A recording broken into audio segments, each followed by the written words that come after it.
LAFC의 상징이자 대한민국 축구의 캡틴 손흥민이 콜로라도 라피즈 원정 경기에서 극적인 결승골을 터뜨리며 팀의 승리를 견인했습니다. 벤치에서 시작하리라는 모두의 예상을 깨고 그는 아시아와 북미를 오가는 강행군과 해발 1.600m의 숨막히는 고지대라는 최악의 조건 속에서도 선발 출전했습니다.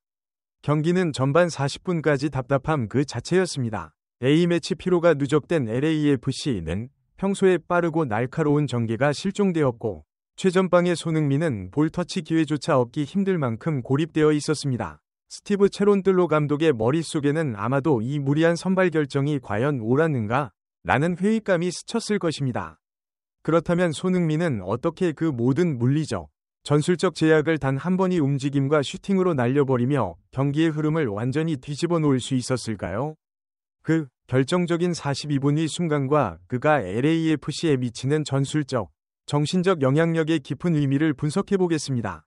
이 득점이 충격적인 가장 큰 이유는 손흥민 선수가 처한 극도로 불리했던 경기 환경과 전술적 고립 상황을 완전히 무시하고 만들어낸 결과물이라는 점입니다. 경기가 펼쳐진 딕스 스포팅 구장은 해발 1.600m에 위치한 고지대 경기장으로 산소가 부족해 선수들의 체력 부담이 평소보다 훨씬 가중되는 곳입니다. 더욱이 손흥민과 데니스 부안가는 장거리 이동을 마치고 곧바로 투입된 상황이었습니다. 체력적 핸디캡 외에도 LAFC는 후방 빌드업에서 미드필드를 거쳐 전방으로 연결되는 1차적인 과정 자체가 콜로라도의 촘촘한 압박에 의해 차단되면서 손흥민은 센터 포워드 자리에서 극심한 볼 고립을 겪었습니다. 전반 40분이 상볼 터치 기회 자체가 주어지지 않아 스스로 내려와 패스를 받아주고 다시 올라가는 희생적인 연계, 플레이를 펼쳐야만 했습니다. 이러한 고립 속에서 전반 42분 순간적으로 왼쪽 공간을 침투해 볼을 받은 손흥민은 수비수 한 명을 앞에 두고 자신의 전매 특허인 스텝오버를 시도한 뒤 강력한 왼발 슈팅으로 골키퍼 잭 스테판이 도저히 반응할 수 없는 골문 구석으로 대포할 슈팅을 꽂아 넣었습니다. 이는 팀의 조직적인 공격 작업이 마비된 상황에서 오직 한 선수의 순수한 클래스와 순간적인 판단력이 모든 장애물을 깨부순 MLS 무대에서 보기 드문 개인 능력의 승리 그 자체였습니다. 이 골은 객관적인 전력 우위에도 불구하고 고전하던 LAFC의 승리의 물꼬를 튼 결정적인 전환점이자 고지대 원정이라는 최악의 조건을 극복해낸 손흥민의 정신력과 기술이 결합된 경이로운 장면으로 기록될 것입니다. 콜로라도 라피즈의 감독과 수비진이 느꼈을 충격은 LAFC가 느낀 기쁨만큼이나 컸을 것입니다.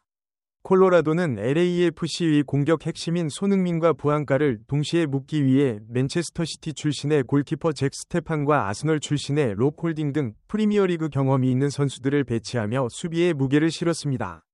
그들의 전략은 명확했습니다. LAFC의 미드필드 장악력을 저지하여 손흥민에게 가는 패스기를 원천 봉쇄하고 만약 볼이 가더라도 프리미어리그에서 손흥민을 상대해본 경험이 있는 선수들이 강력한 수비로 슈팅 기회를 주지 않는다는 것이었습니다.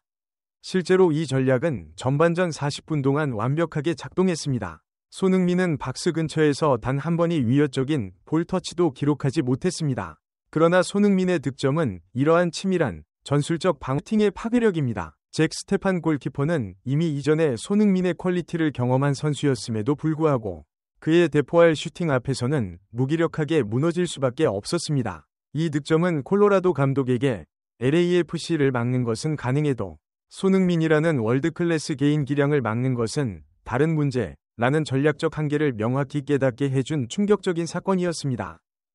손흥민의 MLS 이적 당시 일부 비평가들은 메이저리그 사커가 종종 유럽 축구 스타들이 선수 경력의 황혼기에 마지막 고액 연봉을 찾아오는 리그라는 점을 들어 그의 이적을 두고 전성기가 끝났다는 상징적 의미로 해석하기도 했습니다.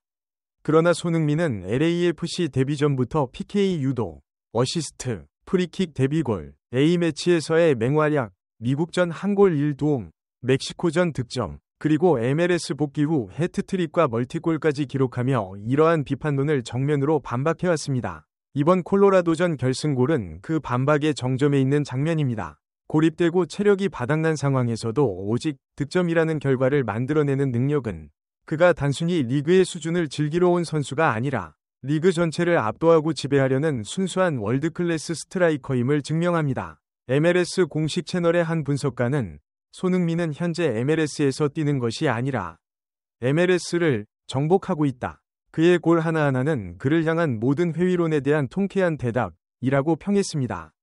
LAFC 이적이 그의 커리어에서 신이 한 수가 되어가고 있다는 평가가 지배적인 이유도 여기에 있습니다. 그는 MLS를 은퇴 무대가 아닌 자신의 클래스를 재정립하는 새로운 전성기 위 발판으로 만들고 있는 것입니다.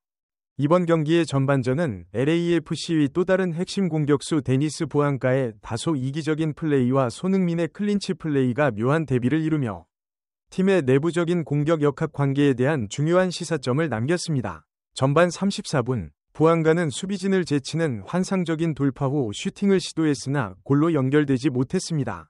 분석가들은 그 순간 손흥민에게 패스할 수 있는 각이 열렸었지만 부앙가가 득점왕 경쟁에 대한 간절함 때문에 개인적인 슈팅을 택했다고 지적합니다. 이처럼 팀워크가 다소 삐걱거리고 답답함이 최고조에 달했던 상황에서 손흥민이 8분 뒤 터뜨린 개인 능력의 결승골은 부앙가에게 무언의 메시지를 전달했습니다. 즉, 힘든 상황일수록 개인 기량으로 해결할 수 있지만 팀의 승리를 위해서는 가장 확실한 찬스에서 이타적인 판단이 필요하다는 주장입니다. 손흥민의 골은 부앙가와의 직접적인 충돌 없이 그의 압도적인 결과로 캡틴으로서의 리더십과 팀 기여도를 입증하는 가장 강력한 방식이었습니다. 앞으로 이 두 선수가 득점왕 경쟁을 이어가면서도 승리가 필요한 순간에 서로를 얼마나 더 신뢰하고 보조적인 역할을 수행할지가 LAFC의 우승 여부를 결정지을 전략적 변수가 될 것입니다.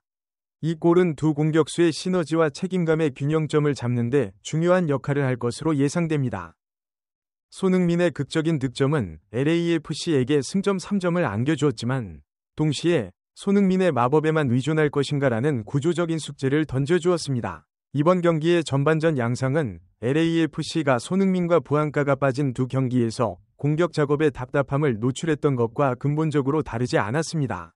미드필드에서 전방으로의 유기적인 연결이 부족했고 특히 높은 고도에서의 체력 저하가 빌드업 과정 전체를 늦추는 모습을 보였습니다.